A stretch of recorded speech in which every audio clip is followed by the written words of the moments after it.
Hi, I'm Ashley. I have 11 children and I've been homeschooling for 18 years, and I have made just about every mistake you can possibly make. Some were small, others were gigantic. They just about cost me my sanity and my children's entire education. I've already graduated 3 children, but I am still very much in the thick of it because I have a 1-year-old baby. So please believe me when I tell you that I have learned a few things the hard way.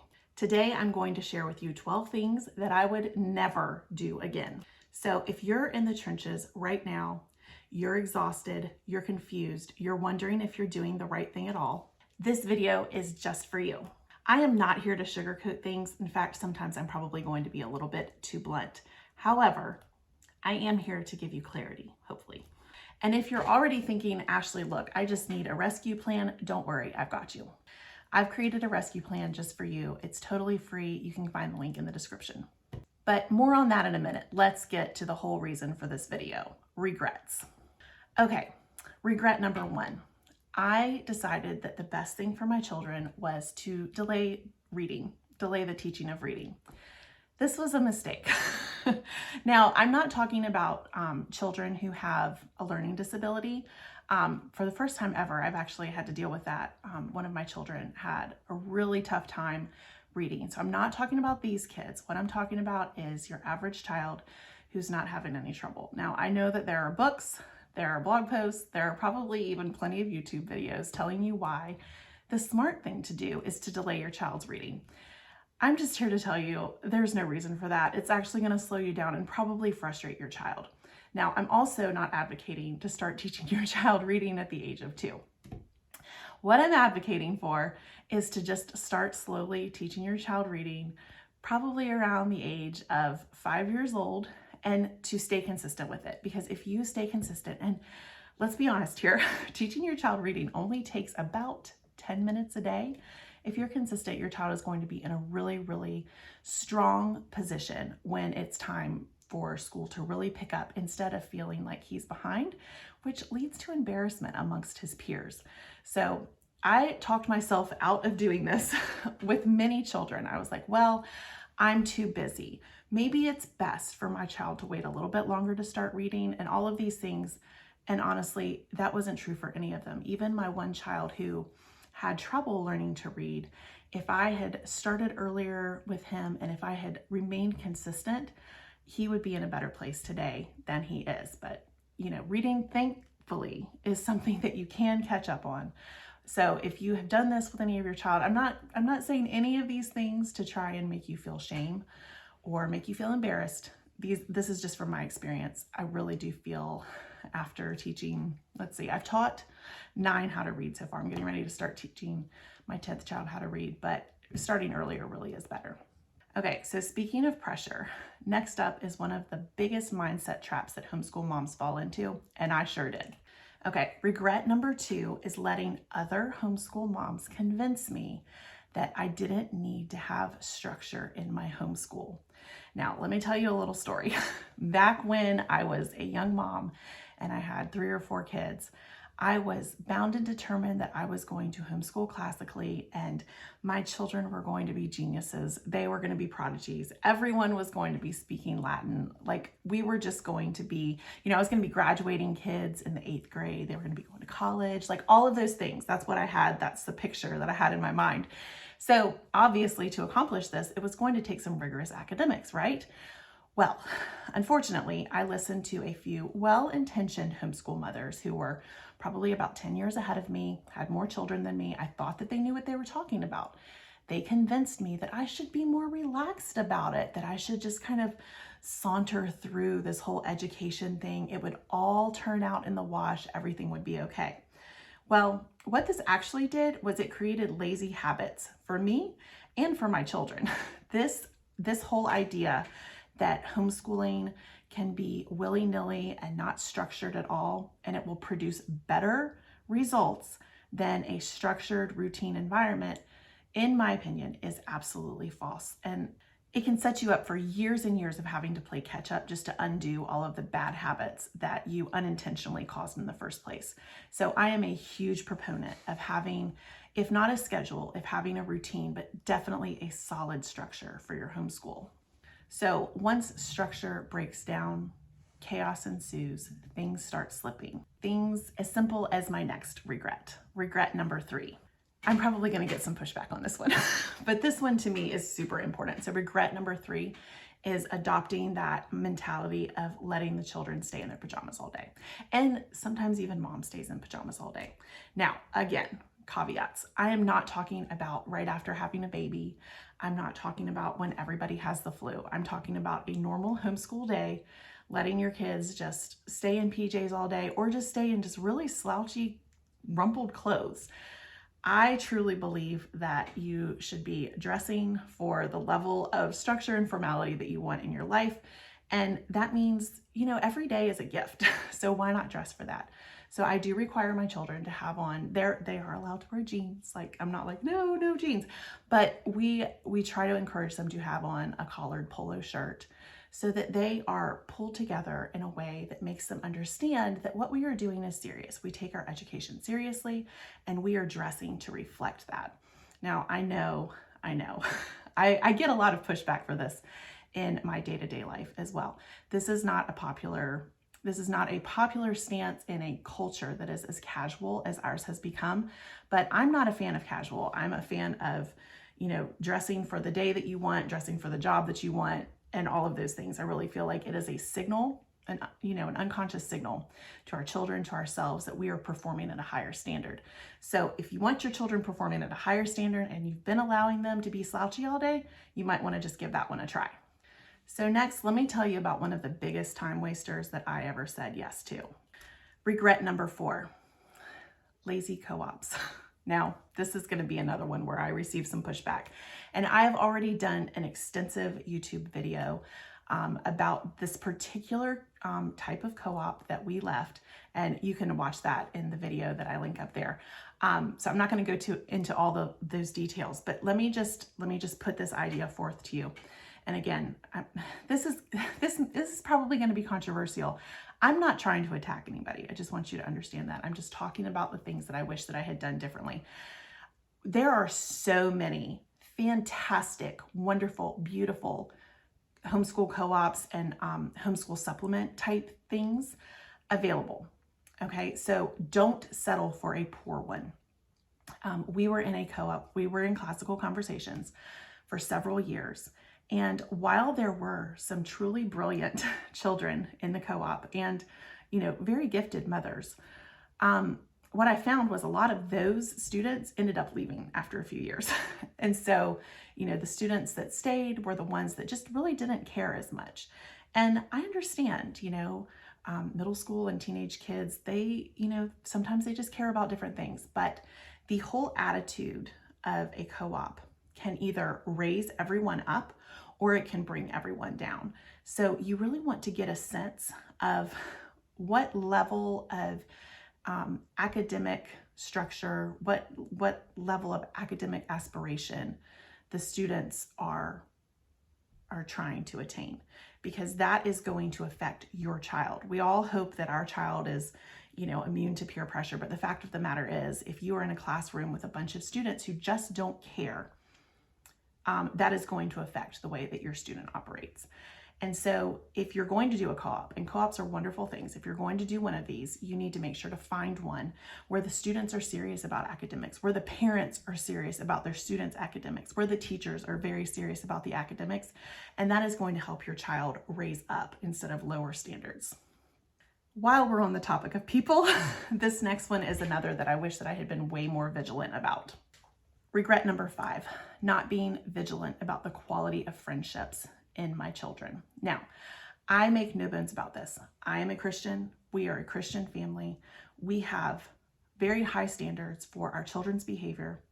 That doesn't mean that those standards are always met, but the standard is there. Okay. So one of the reasons used to be, 20 years ago, one of the reasons that parents would homeschool their children was so that their children were not influenced negatively at the public schools.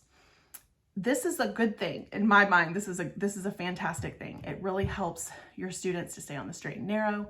It helps to shield them from a lot of the yuck that's out there in the world. Of course, they're going to encounter it eventually, but when they are more mature and when they are more equipped to handle that. So why on earth would we not be vigilant about the quality of friendships that our children have?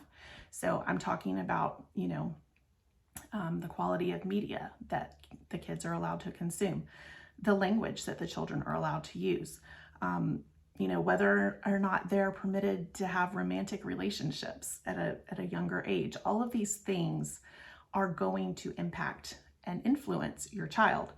So there are so many high quality families out there who are striving to live, upright Christian lives and raise their children accordingly.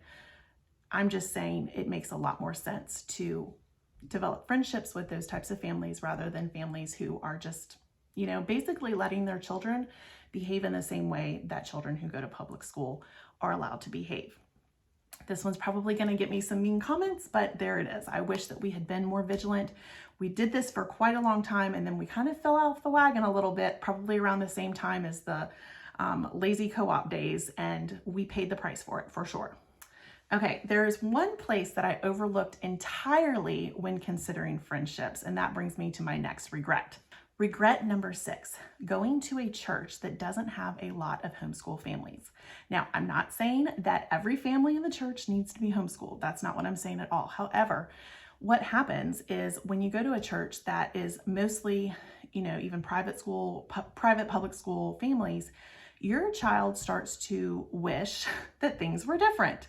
Whereas if you go to a church that has a robust amount of families who homeschool, there is a sense of belonging there, and there's a sense of sameness. And it really actually is helpful for helping your children to understand why you're doing what you're doing. If there's a constant friction between the fact that your children are homeschooled and all of the other kids at church go to school, that's going to create a conflict that really doesn't need to be there. We attended a church that had mostly public school kids and some private school kids for about 5 or 6 years. And it created drama that didn't need to be there. There were influences there that we weren't particularly fond of. And it really, those years, it was interesting. Those years were the same years we were in the co-op. They were the same years that we were not as vigilant about friendships. And I feel like all of those factors together really, they brought the level down for sure in our home. Now, of course, I am not saying that your children should not have any friends that go to school. Some of my children's best friends right now go to private school, a Christian private school, and they are fantastic friends, high quality friendships. These friends raise the level, raise the bar, and it's truly a wonderful friendship. I'm not saying your children shouldn't be friends with children who go to school at all. What I'm just saying is there needs to be some kind of a camaraderie and kinship where they don't feel like they're the only ones that are being homeschooled. Now, before I go any further, I want to pause for just a second. If you're nodding your head so far, you're not alone. Hopefully I have not offended you yet. These are the kind of mistakes and regrets that will quietly sabotage your homeschool until it looks like something you never intended it for it to look like. But you don't have to stay stuck. This is why I created the Homeschool Rescue Plan. It's the exact framework that I wish that I had had years ago when I was scratching my head trying to figure out how to get out of the rut that we were all in. And the best part is it is completely free. You can grab it in the description box below. Regret number 7, and I feel like we can all agree on this one, although all of us are not practicing this, but we wish we did. Allowing too much screen time. Screens are so sneaky. It feels like just a little bit at first. Oh, just this one educational show. Oh, just this one little math game. And before you know it, your kids are spending hours a day in front of the screen. This is something that you have to be constantly vigilant about and not just like make a decision and think that you're going to be able to stick to it for the rest of your homeschooling days. We do allow a little bit of, so there's a free math tutorial type thing. It's for math facts called Extra Math. My kids do that each day. It's probably like 5 minutes tops. And we give them a little bit of time, 15 to 30 minutes, depending on their attitude around schoolwork, to play Minecraft. Other than that, the computer is completely locked down. For television, this is one of those sneaky things. I find if the remote control accidentally gets left out, the TV gets turned on. So I have to be very, very intentional about making sure that that is put up and that we only pull it out intentionally and not just like accidentally, like, oh, I'm bored. Oh, it's raining. Oh, I'm done with my school. I'm just going to turn on the TV because the remote is right here. This is something that we have to constantly be on guard and be vigilant about. Hey, go read a book. Hey, go play a game. Hey, go play outside. All of those are so much better choices than screens. However, with that being said, I wouldn't have come to rely on screens so much if I had been paying closer attention to this one. Regret number 8, trying and failing to teach everything myself. For some reason, I got it in my head that if I did not personally teach my children every subject, that I was taking a shortcut, or I was cheating, or I was taking the easy way out as a homeschool mom. What I have come to realize is that my children, and probably your children too, will respond so much better when you're actually not the teacher. My children do a lot of online classes now through Memoria Academy. It's a branch of Memoria Press. That's the curriculum that we use. We start doing this in middle school with 1 or 2 classes, and then by the time they're in high school, they're taking probably 4 classes per child.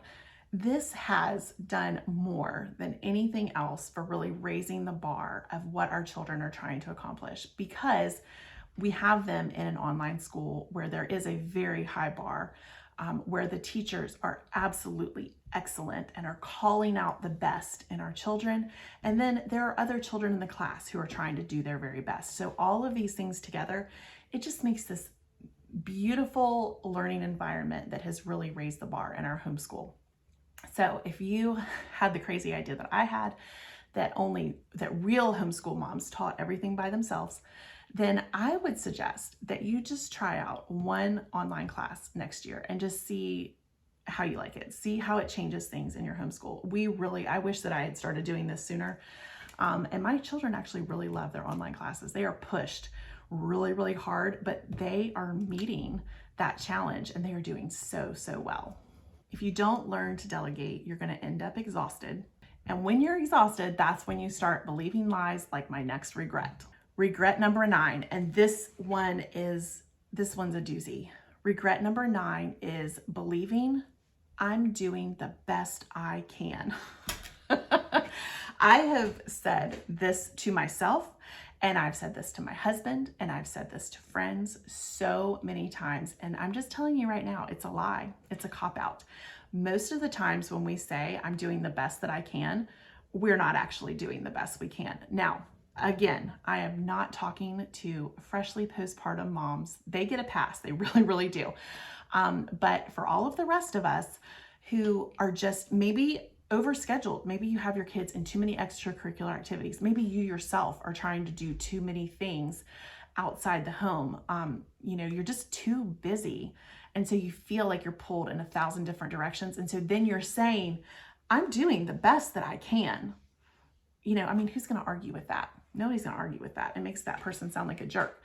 But deep down, I think that we know we're not really doing the best that we can. We pick up our phone too many times and check Instagram. We spend too much time, wasting too much time in other pursuits. We're not actually doing the best that we can in our child's education. So don't start telling yourself this. It's a really bad habit. And it gives you an excuse for all sorts of laziness. Which leads me to one of my biggest regrets that I let go on for way too long. Regret number 10, having a late start time for school. Now, this one is hard, and I still actually struggle with this. I have to work really, really, really hard to stay on track because I am not a morning person. It takes me a while to warm up and get going and feel like I can do it. But starting earlier in the day means you get to finish earlier in the day. Your kids actually are morning people unless they're teenagers. And so their brains are ready a lot earlier than ours are. So getting started earlier in the day instead of just pushing it off and pushing it off, the later you push it off, the more likely it is that you're not going to get started at all, or you're just going to get one subject done. But starting early isn't just about the time. It's about what you do with it. Which brings me to something that I will never skip again. Regret number 11, skipping Bible time. Okay, this one might be obvious, but as Christian homeschoolers, one of the main motivations for homeschooling was that we want our children to have a thorough Christian education.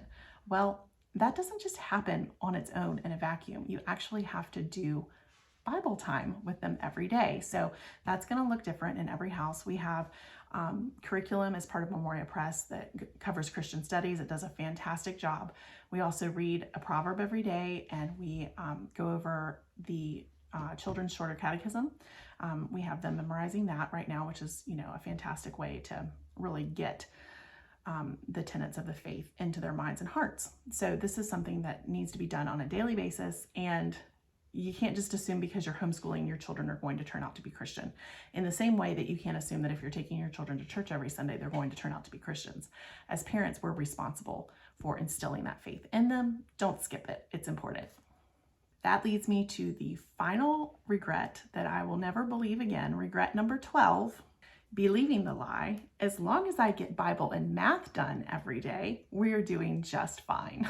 Now, this was something that I told myself during my lazier days of homeschool, and those older moms told me when I was trying to go gung-ho and do all of the things homeschooling. They told me, as long as you're doing Bible and math every day, your children are going to turn out just fine. And I decided that I wanted to believe them because I wanted it to be true. It is not true. Do not believe that lie. Now, if if the whole family is down with the flu, or if you're newly postpartum, Bible and math every day is a great goal because it keeps them doing something. But as soon as it is humanly possible, you've got to add those core subjects back in. It's not okay to continually coast through school just doing Bible and math and assuming that your children are getting a well-rounded education. That's really just being lazy. And I was lazy for many, many years. It takes vision, intention, and dominion to turn out well-rounded children who you feel got a fantastic homeschool education. Now, remember, I didn't share all of this with you just to reflect on all of the mistakes that I've made. I shared this with you because I want to help you out as a homeschool mom to not make the same mistakes that I made for so many years. You do not need to wander through years and years of trial and error. You can build a homeschool that is grounded, joyful, and worthy of the calling that you have received as a homeschool mom. And that's why I created that free homeschool rescue plan that I've already talked about a few times. Download it in the description box, and let this be the year that you stop surviving homeschool and start leading your homeschool like you actually mean it. I'm Ashley, homeschooling mom of 11, and your guide to a well-ordered homeschool, and I'll see you next time.